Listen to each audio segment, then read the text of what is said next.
You know, years ago, when my mother had passed away, my stepfather, who had a lot of physical disabilities, was left here in his own eyes alone. He missed my mom. They loved each other dearly, and they were just constant companions. And you know, when you lose someone suddenly, then it makes life just change 180 degrees. But I saw something that happened in my pop's life after my mother passed away that really amazed me.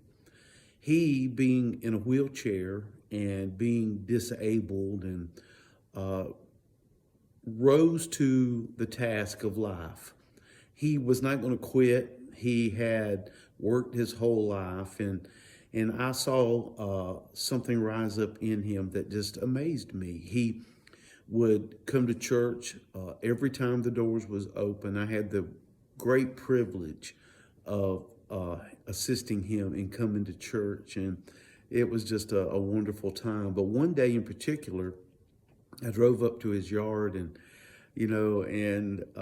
he was sitting on the front porch, and he was in his work clothes, in his wheelchair, and I was ready for church, and I pulled up and I looked at him and I said, "Pop," I said, "Are you going to church today?" And he was amazed that it was Sunday. He had forgotten that it was Sunday. And I told him, I said, "Pop, church starts in just a few minutes." I said, "I can't wait on you, buddy." And so I had to leave him. He was brokenhearted. He wanted to go to church. Well, we went on to church, and about 10 minutes after the service started, my pop pulls into the churchyard, which was just a few hundred yards away. And he pulled up into the churchyard onto the handicap ramp in his motorized wheelchair and took his place in the house of God that morning. And he was looking at me and smiling, and I was smiling. I was almost laughing because I had no clue that he was going to make that journey on his own, but he did. Why am I telling you all of this today? Well, friend, listen to me. Paul said, "I fought a good fight. I kept the faith." He said, "And henceforth there's a crown of righteousness laid up for me."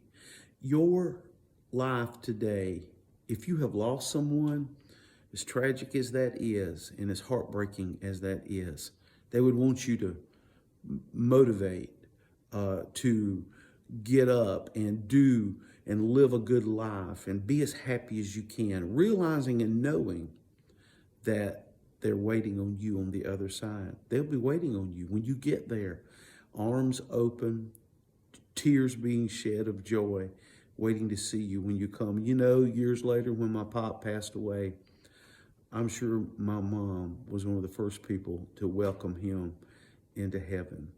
I'm going to see these people again one day, and you will too. Friend, you just hold on.